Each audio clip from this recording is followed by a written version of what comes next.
everybody. This is Jordan McConnell with the Crohn's Veteran Podcast. I am grateful to have my co-host here, Renika Wood and CJ Cabrera. How you guys doing?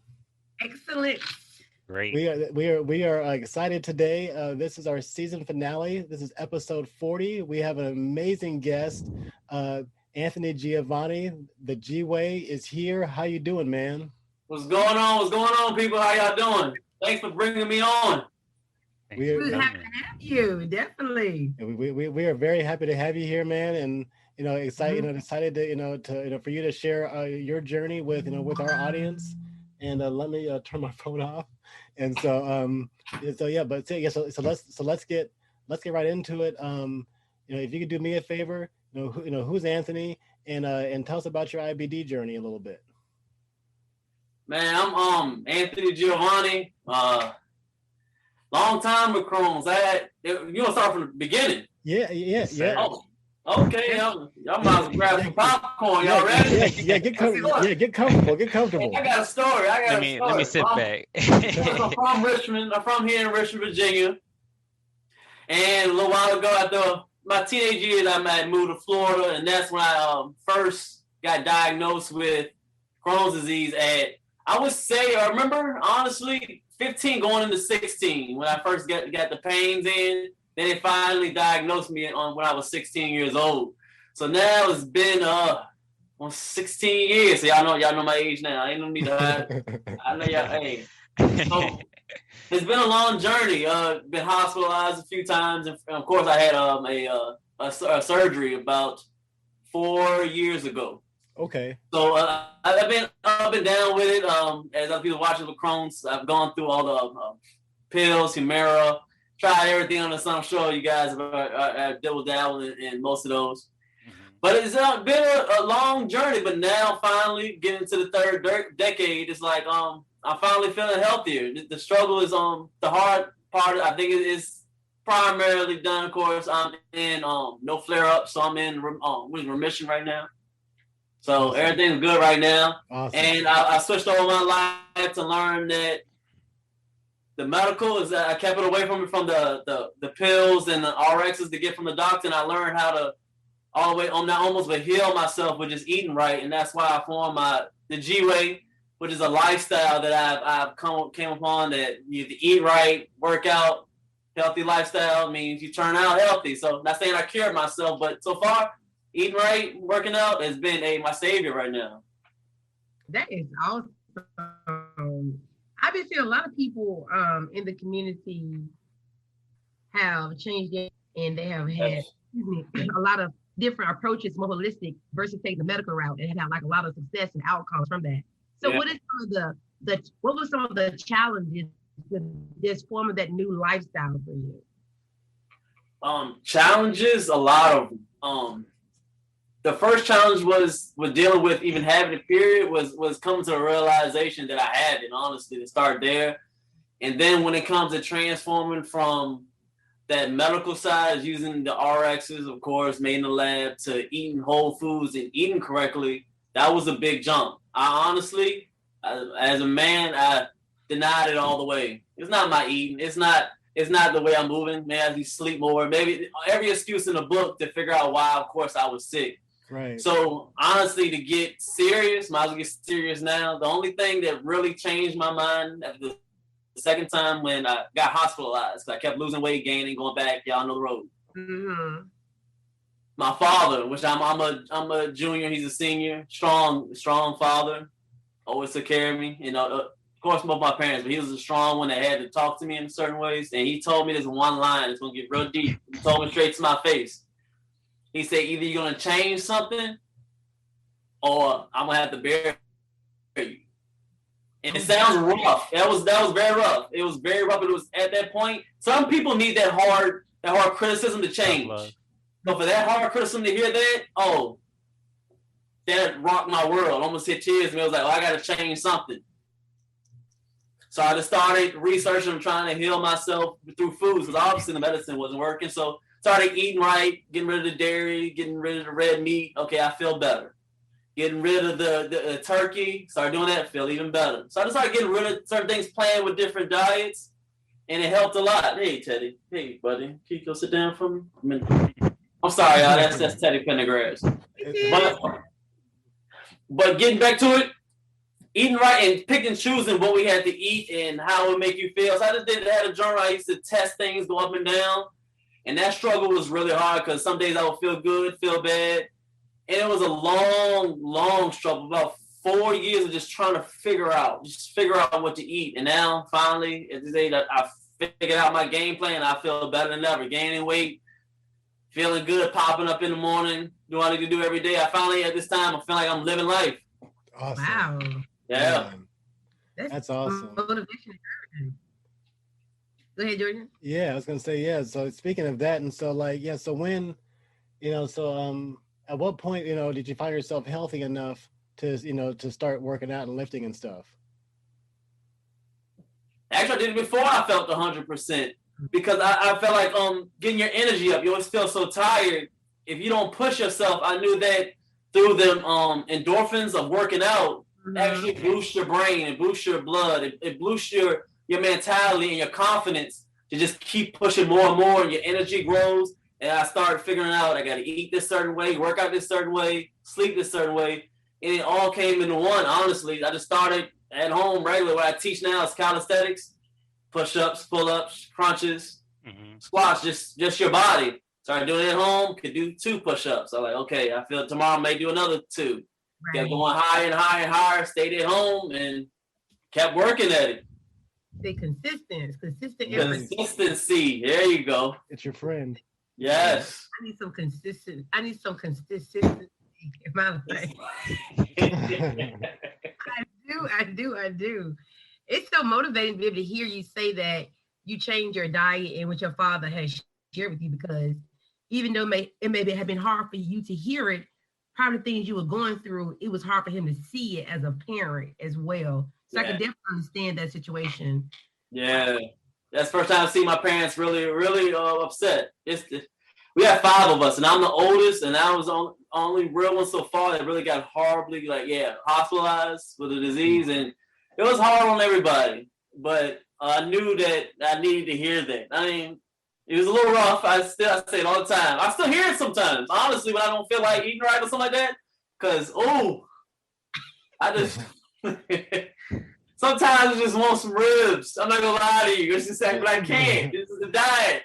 So I didn't think in my mind. My dad said, "Hey, you gotta tighten up. Hey, you want to live here, right?" I said, "All right." I pass them on. I keep on going. I get some water. I get an apple. I just go ahead and keep on going. We all have them struggles, but it helped a lot. That I needed that. And sometimes every person is different. And I think that worked perfectly for me. So that kind of advice in particular is what is kind of what keeps you disciplined, you would say, Yeah, it's just that fight of beating the odds. It pushes you. It really does, and I like to have my back against the wall to figure out, you got to do it or it's going to be the worst thing. I think sometimes it's good to think of the worst side when you're trying to do something, because it'll push you. That's my way of thinking, and it helps. I even present that to a lot of my clients when we're working out the same exact way. You want that result there, you got to go through the hard work if you want to get there, and you just need that little hard push. They love me at the end of the sessions anyway, so right. All right. Yeah. With calisthenics, have you suffered any injuries? No, not. I haven't.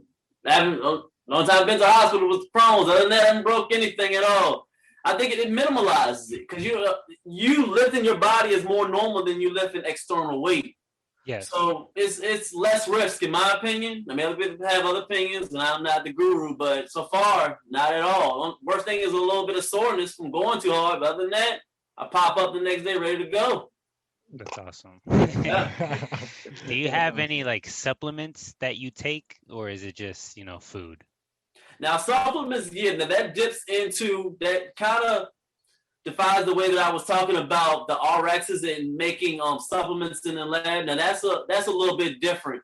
Now I go off of supplements as far as body function, the way a body needs to be moved, instead of going towards the proteins and trying to build my muscles and pre-workouts out. No, I focus on the fish oils, the B12s, your probiotics, your magnesium, vitamin D. They all mean something to me. Vitamin D, we don't get outside a lot. That's right. That helps a whole lot with our energy. Mhm. B12. As y'all know with Crohn's disease, our energy is low sometimes. B12 kicks it up. Plus, everybody should be doing B12, and that helps me get my energy up. Fish oils helps a lot with the skin. Of course, with Crohn's disease, some of you times you get pigments because we don't get our nutrition, so our skin, or anybody's skin, it doesn't look as glowing, of course. I agree. That helps with our skin. What was next? Probiotic. Y'all know our digestion. Yeah. Our digestion helps you use the bathroom a little bit better without, you already know the running and all that. It helps tighten it up. Mhm. So they all mean something and they flow perfectly. And then with me having a whole food diet, whole grains, vegan, they all go into one. Or vegetarian, they can go in there.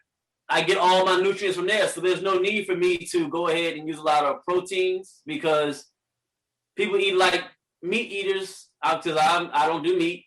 Meat eaters think that getting the protein is getting it, is kind of go between the regular food that's already in our potatoes, our yams, anything like that's already in our proteins already in there. So they just put it in the tub, or we just eat it from there, and it's fine.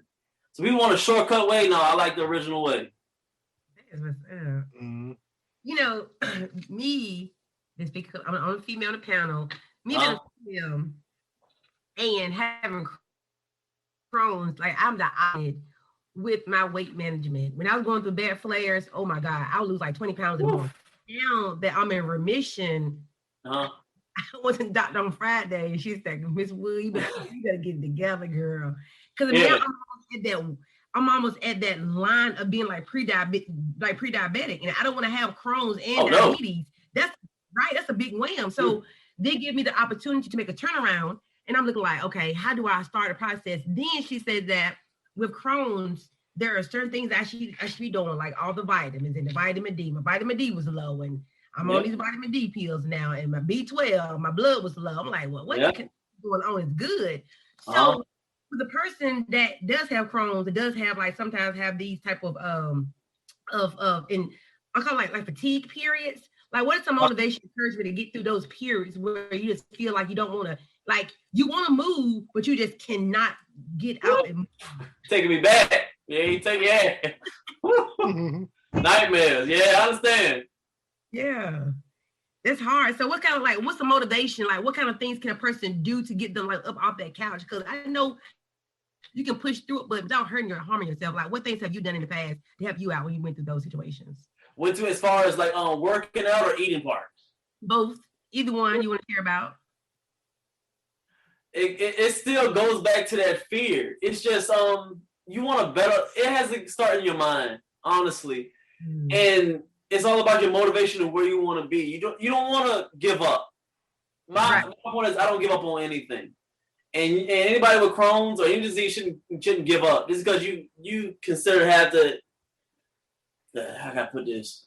I don't want to say it disabled, or you just a little bit different. And sometimes when you have a disease, you feel different and you feel like you can't do the same things that other people that are healthy that can do. Right. I felt that through my teenage years going on up to almost now. And you got to get in your mind that each day you want it to be better. Our life is long but short. So you want to be able to live a good life as long as you can. And that's honestly it. I wake every morning feeling like I want to do better. I don't want to be that sick person. I don't want to be known when I down the ground that he had Crohn's disease, and that was it. Right. You want to say that he beat it. He kept on going. He did this. He traveled. He worked here. He did this. He had kids. He did all this stuff. And I want to be normal, even better than normal. I want to defy the odds. So that person who has been wanting to have something that get in their mind, they got it. It's here. You can't change it. I got it. Gotcha. What am I gonna do about it? Right. That's interesting, man. Like that's I love it. Like that's I'm that attitude, that approach is I think about myself and like my Crohn's and that's kind of what I'm like, man, I'm gonna do as much as I can because I know what it's like to to be in the hospital and to be laid up and all these things. And so like every day that I'm not laid up and not on the couch is a gift.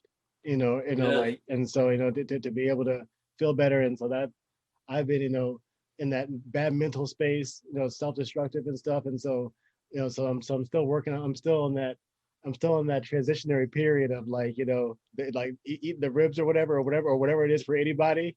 Yeah. Like, because like we all got like have that thing.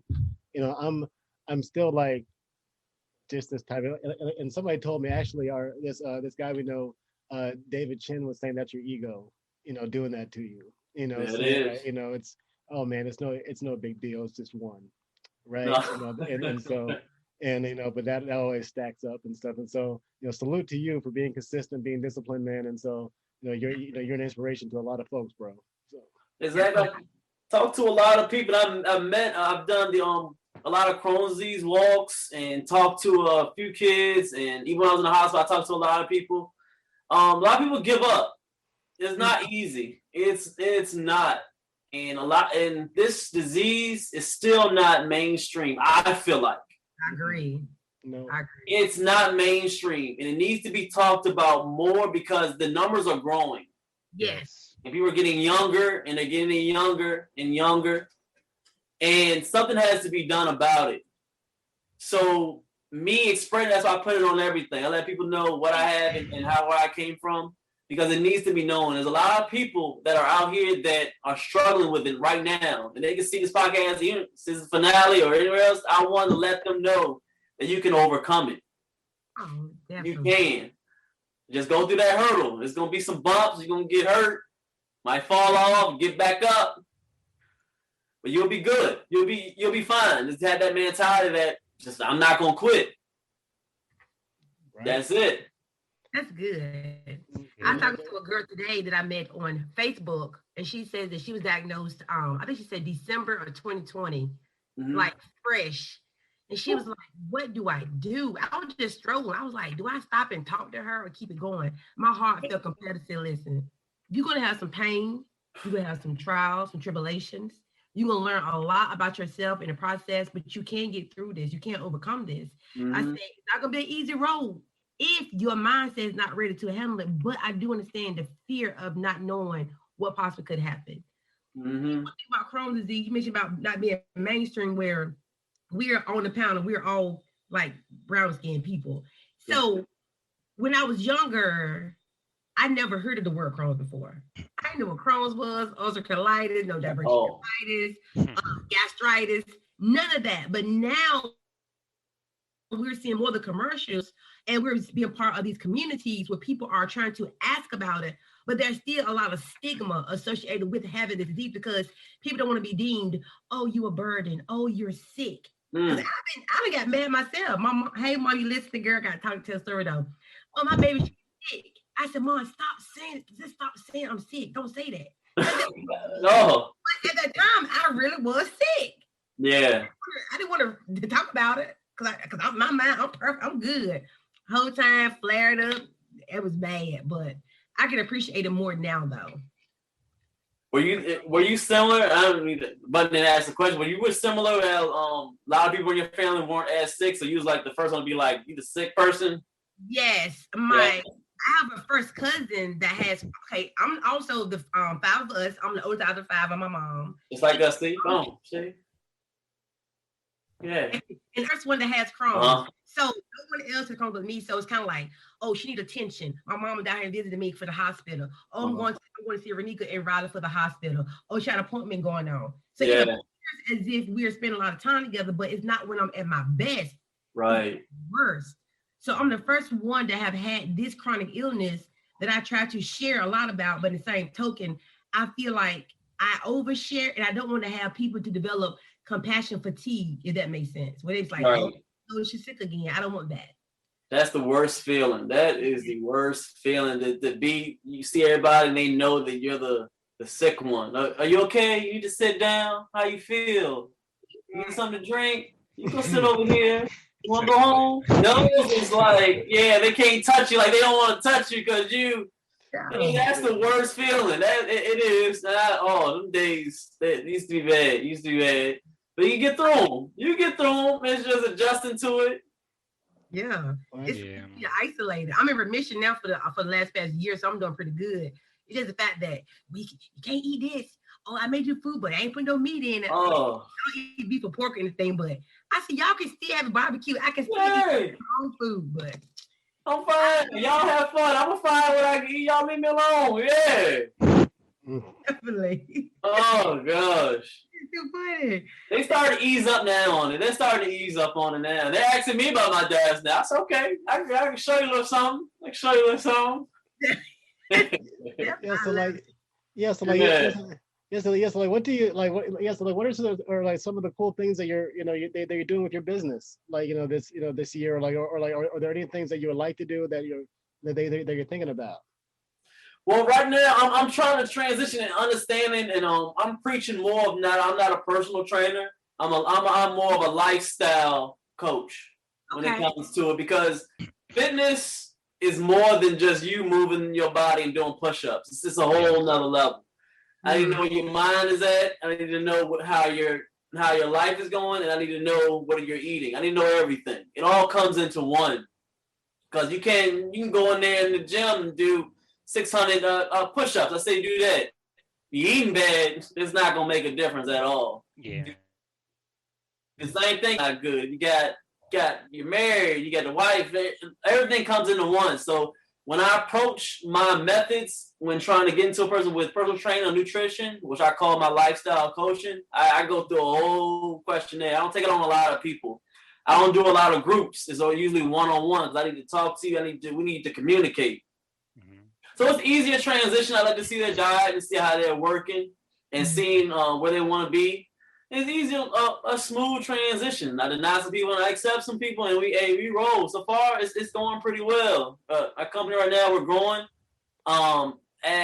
Getting close to almost about 6-7 clients right now. So we're growing just by myself, working my full time and getting them.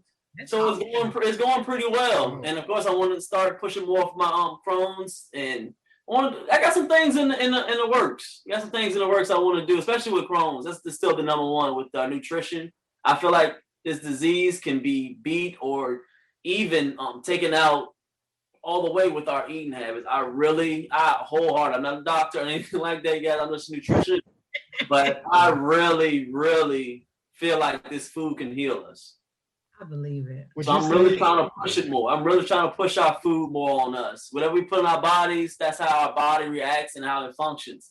It's like, go ahead, y'all go outside and y'all go put grab that sugar in y'all pantry y'all probably have, and go put that in your car real quick and see how far you can get. You gotta put gas in it to make it work. I mean, our body needs water, it needs to be eaten right, it needs our vegetables and our fruits, and our bodies can work correctly. I don't think people understand that method.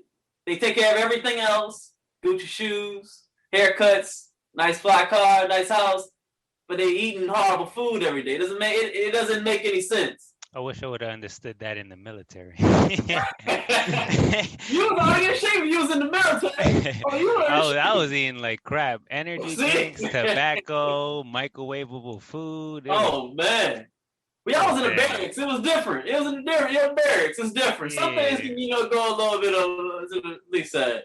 So, did you get Crohn's in the military? I did not. I got diagnosed after I got out, but yeah. Oh, yeah. It's funny you said that, because that was my number one dream. I wanted to be in the Marines. That was my number one ROTC, all the way up in high school, up until going into 11th grade when I finally got diagnosed and I had to stop. Damn. That's what I wanted. ROTC, I wanted to go right in the Marines, straight out. I ain't think about college, anything else. All I wanted to do was put on that army fatigue and go outside and go do something. That was my mind frame. That's what I wanted to do. My father's a Marine. My brother's a Marine. So that was my game plan. But of course, the Most High had something else for me. So, hey, I'm going on that way. You say, like, same here. I did, like 5 years active duty in the Air Force. I did a year in the California Air National Guard, and then 2.5 years in the Nebraska Guard, and then got sick. Oh, thanks for both of y'all service then. Yeah. Thanks for both of y'all service. You're welcome. And good. Yeah, so but it's the same thing. Like, I got diagnosed at 14, but then I was like 7 or 8 years in, and then it just all kind of went to crap. Went downhill. Just like a cliff. type thing. Just felt good one day and then just went down. Right, right, and then so then so the same thing. I ended up having surgery, and then my commanding officer came visit me in the hospital. I'm like, yeah, sir, it'd be really cool to come back, keep doing. And then I got an honorable discharge in the mail. Yeah. And so it just, but I would tell anybody, the military is not for everybody, but yeah, it's one of the best things that I ever did. So I could, the Marine Corps is dope. I mean, all the branches have, they're kind of their own thing, and so there's I have really good friends in the Marine Corps besides CJ and stuff, and really good friends that have been in the Marine Corps too. And you went to the Navy or the Army? I was in the Air Force. You were Air Force, and you went to Marines. Oh, you said you was where I wanted to be. You was over there in Pendleton, wasn't it? Nah, I was in 2-9. Oh, see? But I did go to Pendleton for like water ops and stuff like that. So I did spend some time in Pendleton. Could have hoorah one time, man. one time. It didn't feel right in high school. In high school, it was like JLTC. This is small. I wanted to really do it, man. It was all right. It's amazing just hearing different challenging and some of the things that Crohn's has allowed us to do while we were diagnosed, and things that we possibly could not have done because of our diagnosis, but still able to find your way through the process by knowing that no matter what I wanted to do, there's something different for me that I still can do that give me a lot of fulfillment as well. So that's very admirable from what I'm hearing right here. I wasn't in the Army, you guys, so I apologize. I wasn't a part of that process. I was in college. I had just finished, but I was in graduate school when I got diagnosed. So I was in that part of scene, that part of world, trying to figure out who I was. So I was different from the outside. So I can see it's the discipline. You always see but you can see a man can see another man to see that he went through that military life. They have that different feel. It's like the way they move. I don't know what it is. I could go off the street and someone walk. I was like, yeah, he did something. He went to the military. You could tell that. I can see it in both of them. I was like, yeah, they straight on. They like, yeah, they organized. They here. They locked in. That boot camp is still in them. It's in there somewhere. The boot camp is in there somewhere. It's in there. I'm locked in. You got any questions, CJ? If you have any questions in our comment section, CJ? I know we have a comment though from one. Tasha says, "Hey, what's up, Tasha?" Nice. Hey, Tasha. Hey, Tasha. Victoria says, I eat all organic, no supplements, and my blood levels are good. Good. She's a carnivore. She's had 35 years of remission. Oh, man. And she says, Renika, you're so awesome. I live like that. I love that. Answer to the Facebook friend. Thank you. Oh. That's what she said. Yeah. Hey, Vicky. That's cool. awesome. We always look forward to hearing people's perspectives, your holistic approach, your lifestyle. I mean, it's like motivating to me, like for real. You said two words I like: the discipline and the food. Yeah. And still be able to do things even when your body don't want to do it, just pushing through and let those endorphins really like take over. For the past week, I've been going to Crunch Fitness, joining the gym, and I ain't made it there yet. Yeah. I'm going Come tomorrow. on, girl. I'm going tomorrow. Everybody be like, hell yeah, Renika, let's go. I'm definitely going tomorrow though. Then guess what? The snow came, and the rain came, and ice tomorrow. I'm like, damn. I think move a little bit. Even if you get on that stairmaster for 10 minutes and get out, you move. That's all it takes. That's how I preach. You just need to look. You go. Everybody has their route. Don't go on there and try to do things I'm doing. You can do one push up a day. I'd be like, you did something. You didn't do a push up yesterday. Oh, that's good. Boom. That's all you need. You go in there listen to 3 songs on the treadmill and get up out of there. As long as you did something today, you good. And each day just get better and better and better. That's what I tell people. You ain't gotta start high. Everybody crawls somewhere. Yeah, you got your own race. You pay attention to you. I agree. Yeah. I gotta say, man, I do agree with you on the discipline part. Like discipline with IBD is a must. Like I put like little words and stuff like that everywhere, and I even show you. I have it right here, like on a sticky note. Like it says discipline on it. Like. And it's right above my computer, so I literally see it every day, just so that I stay focused. Focus. That one, especially with the eating part, you eat. Me personally, everybody has different diet feels, but I know if I even be like, oh, I'm gonna get a little bit, just a little bit of that cake or that spice cake. Spice cake comes on Thanksgiving and just in Christmas. My stepmom and her sister, they make it all the time. Every time I see it, it's like it's the best. I found the best cake. Martin's, U-Crops. I don't even know U-Crops around anymore. Publix. Oh yeah, them ain't got nothing on this cake. I look at it every time and it's like, oh, it's so bad. And I slipped up a few Thanksgivings ago. I had one, and the next day I fell for it. I was about 2 hours on the bed, couldn't get up the next day because that one slice of cake turned it around for me. Now that's all. God, I messed up. I'm human like everybody else. I messed up, and I did that one time. I got to learn a few times. I'm not doing that again. So. I know this year coming up is gonna be there again. I'm just gonna look at it. Just daydream about it. Look, I just got two more. Questions. We got time, y'all, please. Yeah, go ahead, Renika. So my first question is like, you've been diagnosed so young. How did your friends take on or be supportive of you during that process, or did you not share that with them? Lost just about all of them. Really? Yeah. One solid friend. I was in Florida. I was still new there, but I still had friends. Fell off. They just fell off. I remember past the one that really kicked it off. A lot of friends just going off. Once I got sick, I stayed home more. And then when I first got after I got diagnosed and it got gotten worse, I passed out in the lunchroom. I remember that day. I was just so tired. I just passed out. So they rushed me off, and that was the time. That was it. But no phone calls. Oh man. No texts. Girlfriend left. A lot. No, I had two solid, real good friends that were from there, and they're still, my buddies. I got homeschooled for the rest of my high school, so I didn't really get to be around a lot of friends. So from 11 to 12, I was at homeschool. So I had to tell the teacher come because I wasn't able to walk as much in the classrooms and go to each period. So they would come, I think like 2-3 hours out of each day. I think it was a while back. Monday, Friday. No, Monday, Thursday he came. And I just got taught there. A few friends came, and then as I got older, had a few more friends, but not as much as I had as a kid now. They adjust to it. And honestly, I didn't take it personal because we were kids. Kids, even if I had a friend of 16, don't tell them how I would have reacted.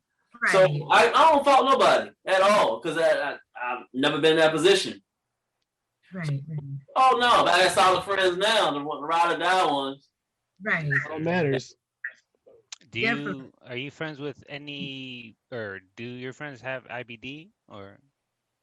No, but I honestly don't have any solid friends that are I have a few associates that have IBD, but not a solid friend like a friend. No, not have IBD at all because I haven't friended with nobody like that as a solid friend. No, not at all. I have people that I mentor to sometimes, and they'll DM me and we'll talk with like associates, and I give them tips and stuff like that. But no. Mm-hmm. Wow. Well, we're here for you, Hey, that's what I need. Hey, need some people that go through the struggle. They've been there. They can understand. Definitely. I need it. Definitely. Need it. Renika, I think you said you have one more thing on your mind.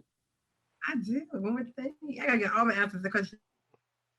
The question is just being a African American male, that have been through this type of been through a chronic illness as Crohn's, and mental health can really play a significant factor in this overall process. Yes. So not to be personal in your personal business, but have you experienced any past history of mental health challenges like depression or anxiety? And how did you get through those type of challenges? Oh yeah, a lot of depression. I admit it. Depression. I even got to a point. I don't think I ever told anybody that. I don't think I ever told anybody this. Yeah, I at a point that I didn't want to do it no more. I was like, I'm ready to go. I ain't gonna lie to you. I was ready to go. I was in a lot of pain. It was depression because I couldn't do anything really. I couldn't really go to the graduation. I went to graduation, but I didn't know nobody there. So it was like I didn't have solid friends. I didn't get to really do the college thing. It was a lot of the pressure. I felt like I missed out on a lot. Right. On a whole lot. And to really push it through was a lot of prayer. And I have an awesome, when I say awesome family support system. Awesome. Awesome. Great father, great mother, even got a stepmother. They are my rock, my sisters, cousins, everybody in my family. Mm-hmm. Every time I was at the hospital, they were there. They got to a point they couldn't even let nobody in no more. Mm-hmm. Before my surgery, I had whole family, about 20 plus. My family is solid. Solid. They were my support system. Awesome. Whenever I need anything, they were there. I ain't miss a whole lot of fun. I get to go to all the family events. Mm-hmm. They were always there. I got most amazing. I couldn't ask for a better family. That's awesome. Talk to them every day. So they really got me through it. And of course, the Most High prayed all day, every day to get me through. Family and the Most High, couldn't do without them. I couldn't have been here without them. Definitely. Nah. Thank you for sharing that with us. I know it may not have been easy to share because those are some things that a lot of people don't feel comfortable sharing. And you'd be surprised at how many of us in this IBD community have had those similar emotions, similar thoughts. Right. And we have pushed through those thoughts by learning coping mechanisms and other type of ways to understand that it may be rough today, but I can get through this. And thank you for sharing that. I'm sure someone is listening has found a lot of motivation and a lot of comfort in hearing your words today and see how you have transpired to this beautiful person and be able to share these beautiful words. So I thank you personally. I know Jordan and CJ thank you as well. Right. Not speaking for you guys. Thank you so much.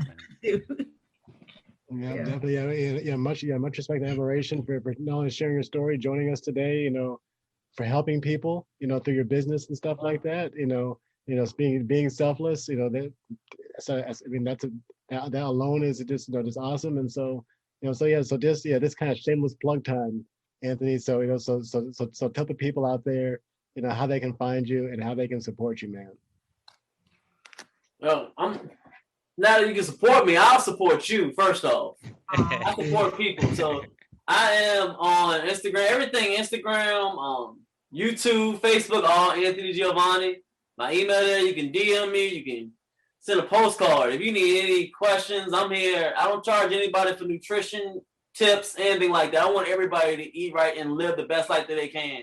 I don't deny anybody. So y'all can find me if y'all need any words of encouragement. Y'all can follow me. I put motivation every day, all day. All day. If you go to my Instagram, it's all about motivation.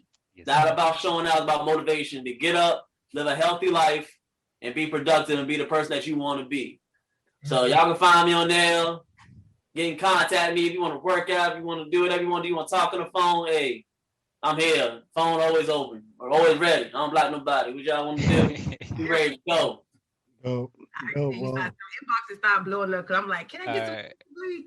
What you want to do? I'll send whatever you need to do right there within 5 minutes, maybe 10. I'll be a little bit time, maybe 10 minutes. Okay. All right. So Victoria said, amen. I did my 2-pound can for a week and a little dance resistance bands next week. If I can do it, Renika, you can too. And then Barbara Wood said, hey, my sweetheart, my daughter. Tasha said, I've been in that depression place. Yeah, depression is really bad. Barbara Wood, hey, Ma, Wood is here. And then Victoria Brown said, what an awesome blessing. That's another thing I admire about African-American families. What a godly example I slay. There was one thing, Fakla, that she said, and I should have said that before. Like you wanted to go back to the when you said about the African American culture, of course, having it. Yeah, there's something going on in our culture that we don't want to go talk to anybody. Therapists, therapy. Yes, you have to. Especially after this, I recommend it. Almost everybody. Yeah. I recommend it too. Me too. We gotta get out of that. That's with our culture. That's all with our culture. For some reason we think that's the cuckoo house and that's the bad place. You crazy if you go talk to somebody. No, it's fine to go talk to somebody. You can't keep talking at the beauty salon in the barber shop. It's not no. That's not. You gotta talk to somebody. It's worth it. It's really worth it, especially with that depression. It's that true. depression can kill you. Right. That's a 100%. speaker that kills people a lot, and they don't talk. That's You gotta true. go talk to somebody. You do. So if anybody goes to that point and you think that you want to get to that way, please go talk to somebody. I'm right in the camera with it. Look. Please. I'm a Mhm. therapist. I'm a licensed therapist myself, and I also am seeking therapies. Have been encouraged to seek therapy for my own baggage that I also carry. So definitely, I do encourage therapy as a motivation tool, support tool, and an outlet of being able to maneuver around things you have going on in your life. So I really appreciate you saying that. Hey, Mom, I love you, baby. But yeah, definitely, my mom on the laugh. But definitely, please go to therapy. Please go to therapy. Please Please go to therapy. Please go to Yes, therapy. yes, please. I appreciate that too. Awesome. Well, no, yeah. Thank you for bringing that up, Anthony. I appreciate that, man. And like, Of course. cool. And so, you're not self-made.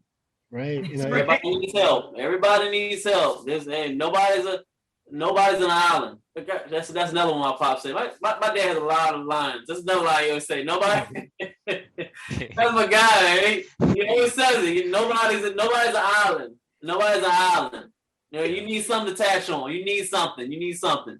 Definitely. And so, if the folks listening, today, to this show, found value, in what we're talking about and what we're doing, please follow us, please share, please subscribe, become a member of our show. You can check us out on www.crohnsveteran.com. You can check out our merch store on Teespring. We got Crohn's veteran stuff. We got colitis veteran stuff. All kind of cool things on there.